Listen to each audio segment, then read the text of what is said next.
Hello students, आज हम करेंगे exercise 5.1 Euclid geometry.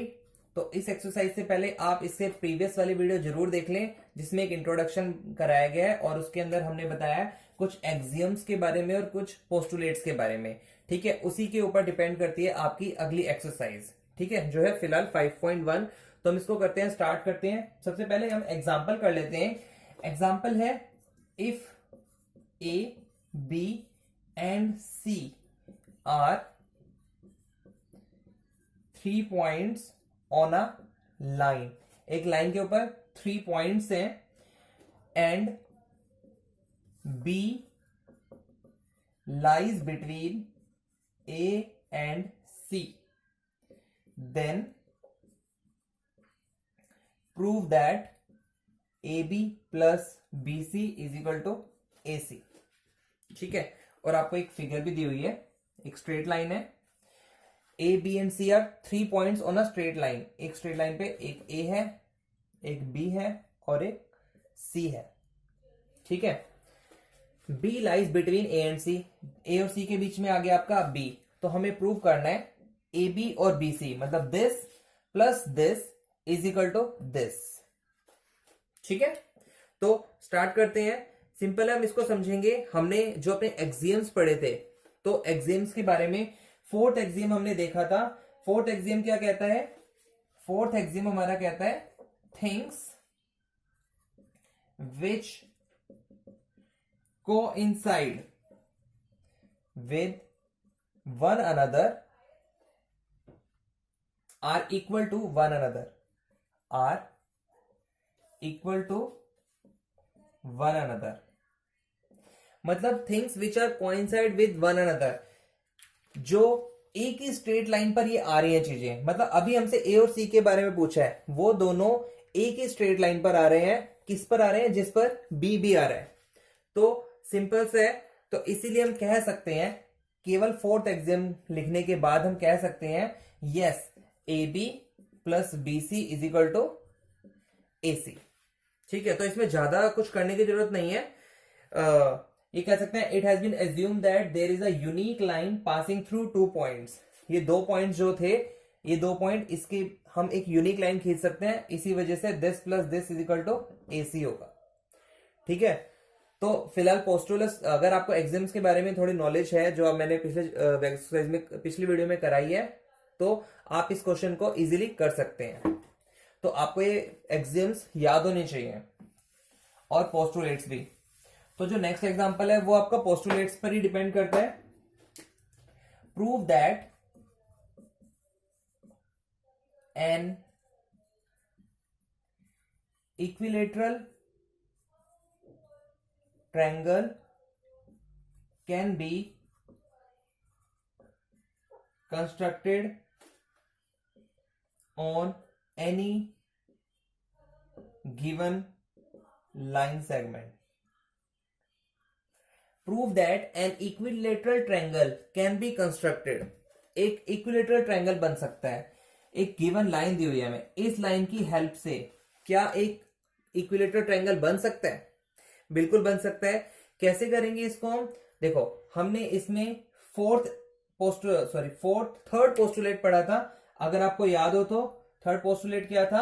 A circle can be made with any point and any radius. हमने ये पढ़ा था, अ सर्कल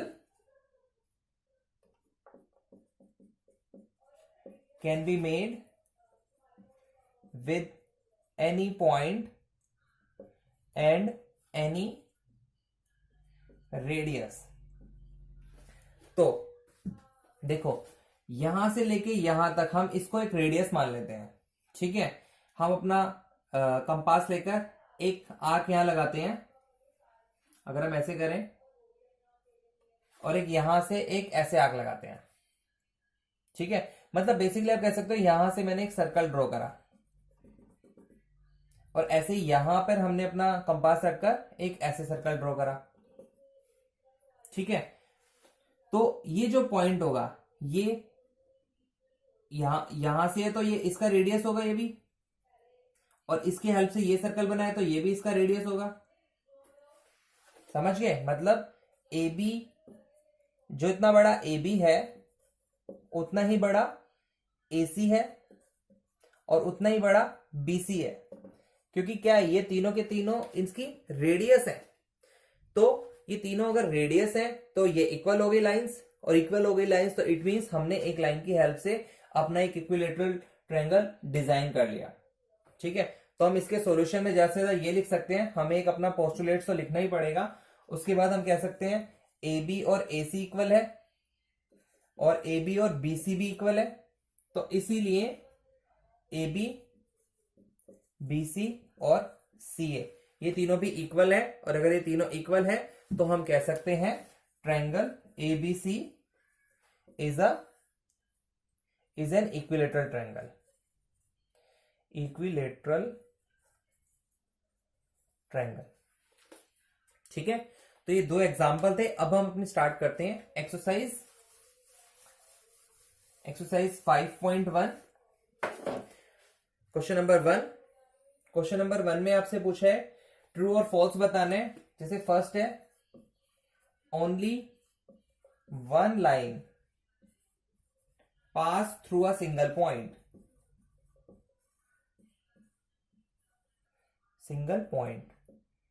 बताओ ये ट्रू है या फॉल्स है? क्या एक सिंगल पॉइंट से हम ओनली वन लाइन बन सकती है? नहीं, ये है फॉल्स। क्यों? क्योंकि एक पॉइंट से हमने ये भी लाइन खींच सकते हैं, ये लाइन भी खींच सकते हैं, ये लाइन भी खींच सकते हैं, बहुत सारी लाइन खींच सकते हैं एक ही पॉइंट से हम। तो इसीलिए ये कह रहा है only one line pass through a single point. गलत है, एक सिंगल लाइन से हम मैनी लाइंस खींच सकते हैं। ठीक है, next, there are an infinite number of lines which pass through two distinct points, which pass through two distinct points. There are indefinite number of lines which pass through two distinct points. ये दो distinct point हैं। क्या हम infinite number of lines खींच सकते हैं? यहां से यहां तक हम यहां से यहां तक केवल एक ही लाइन खींच सकते हैं जो दोनों पॉइंट्स को टच करके जाए। इसके अलावा और ज्यादा लाइन नहीं खींच सकते, क्योंकि इसमें लिखा हुआ इनफाइनाइट लाइन, तो वो होगा फॉल्स। हम इनफाइनाइट लाइन नहीं खींच सकते, हम केवल एक ही स्ट्रेट लाइन खींच सकते हैं। Okay, next, a terminated line can be produced indefinitely on both the sides. Indefinitely on both the sides. तो अगर आपने अपने पोस्टुलेट्स अच्छे से समझे हैं तो उसमें हमने ये करा था, एक स्ट्रेट लाइन है और टर्मिनेट है, खत्म हो गई ये लाइन, तो हम उसको इनडेफिनेट दोनों तरफ, किसी भी तरफ कितना भी उस लाइन को प्रोड्यूस कर सकते हैं, बढ़ा सकते हैं। तो ये बिल्कुल ठीक है, इसका आंसर होगा ट्रू। हमने पोस्टुलेट्स में समझा था।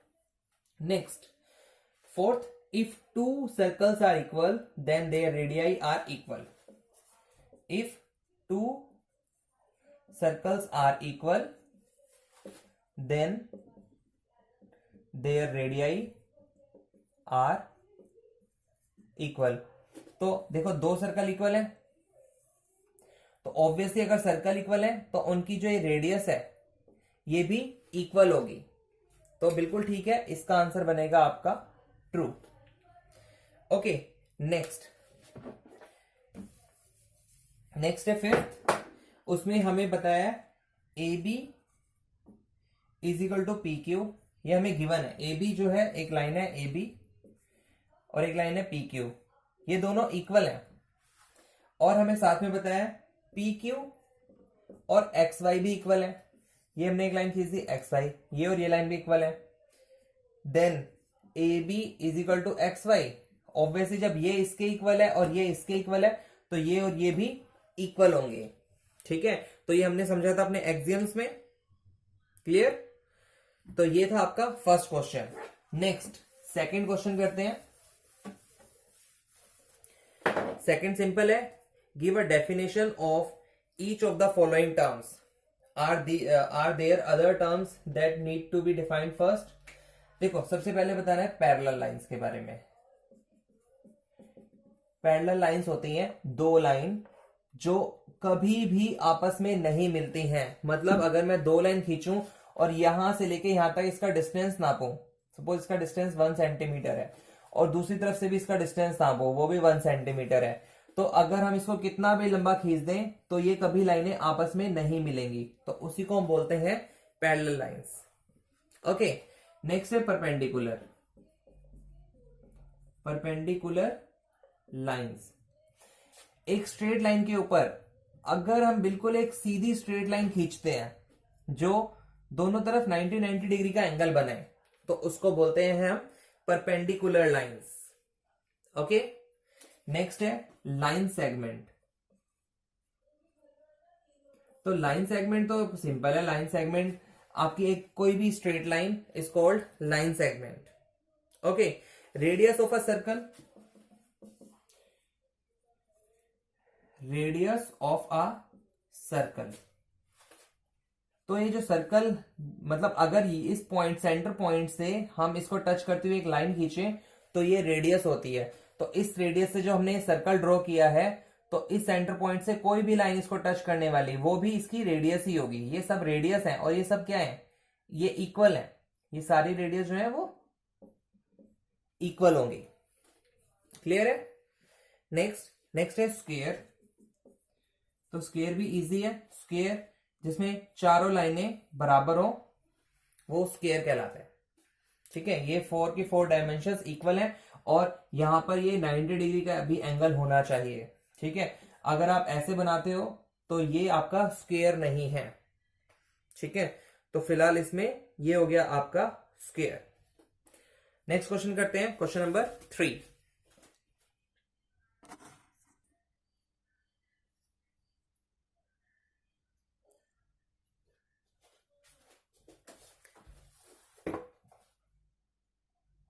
तो थर्ड क्वेश्चन करते हैं,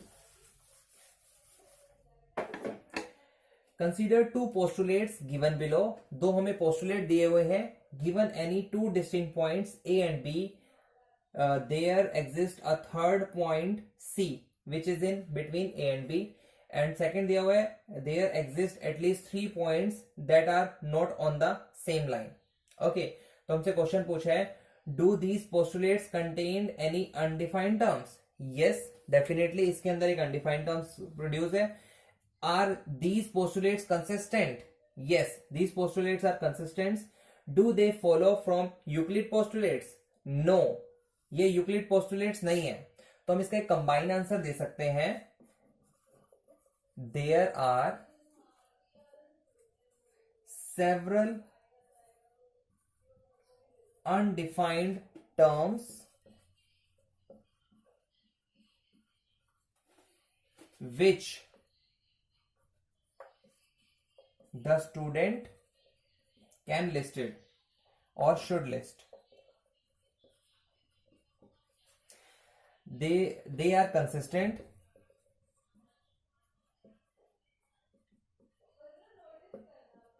ठीक है, और जो आपको दो क्यों है कंसिस्टेंट? बिकॉज जो आपको ये दो सिचुएशन दी हुई है, सेज क्या है, that given 2 points A and B, there is a point C, there is a point C lying on the line, lying on the line in between them। और जो सेकंड बोल रहा है वो says that given A and B you can take C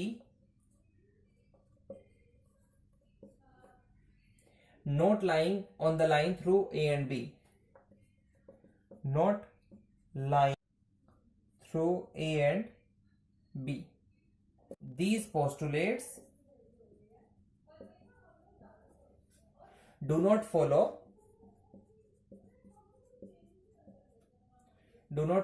Euclid postulates.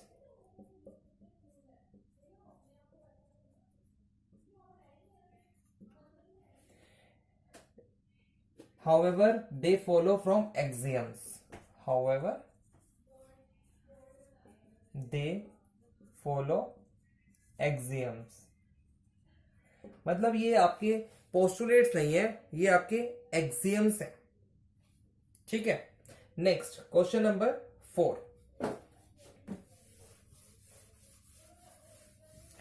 Question number 4 में कह रहा है वो, if a point C lies between 2 points A and B such that AC equal to BC, then prove that AC is equal to half AB. आपको चीजें दी हुई हैं, AC is equal to BC और हमें प्रूव करना है AC is equal to half AB. ठीक है, तो इसको भी कर लेते हैं. AC यहां पे करते हैं, AC is equal to BC आपको गिवन है, तो AC यहां लिखा हमने, BC यहां पर लिखा और हमने दोनों तरफ ऐड कर दिया AC. आपको मैंने इसमें एग्जाम्स में समझाया था कि अगर हम दोनों तरफ कुछ ऐड करना चाहें तो सेम चीज हम उसको ऐड कर सकते हैं. Equals are added to equal, ऐसे लिख भी सकते हैं ब्रैकेट में, equals are added to equal. Equals के अंदर हम इक्वल चीज ऐड कर सकते हैं. ठीक है, तो ये AC AC क्या हो गया, 2AC, और BC और AC को मिलाकर बन गया AB. क्लियर है. इसके लिए हम लिख सकते हैं BC plus AC coincides with AB, coincides with AB.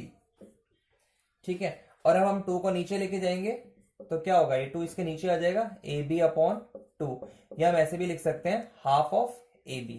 और यही हमें प्रूव करना था, AC is equal to half of AB. ठीक है, तो ये इंपॉर्टेंट क्वेश्चन है. नेक्स्ट क्वेश्चन नंबर 5 करते हैं.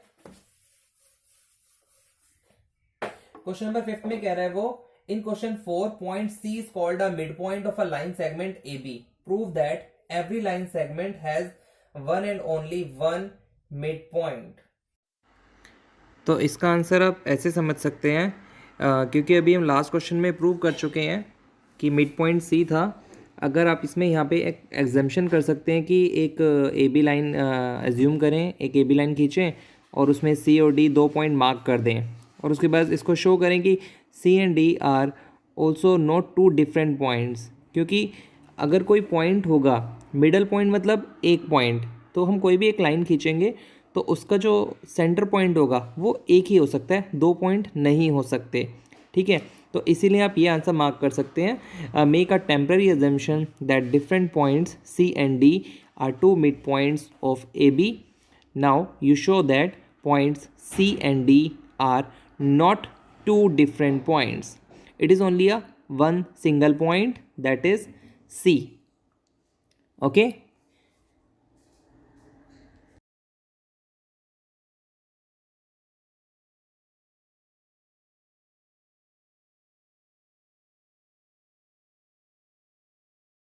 Next, question number 6.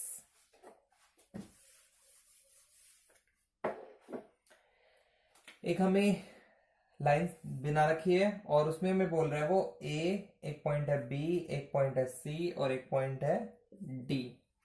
तो इसमें लिखा है उन्होंने AC is equal to BD. Prove that AB is equal to CD. ठीक है, तो इसको भी हम कर लेते हैं. AC is equal to BD, ये आपको गिवन है, AC is equal to BD, और AC is equal to AB plus BC. ये तो क्लियर है, AC जो है वो AB और AC के टोटल के बराबर है. और सेम ऐसे ही जो BD है वो भी क्या है, वो टोटल है BD BC प्लस CD का.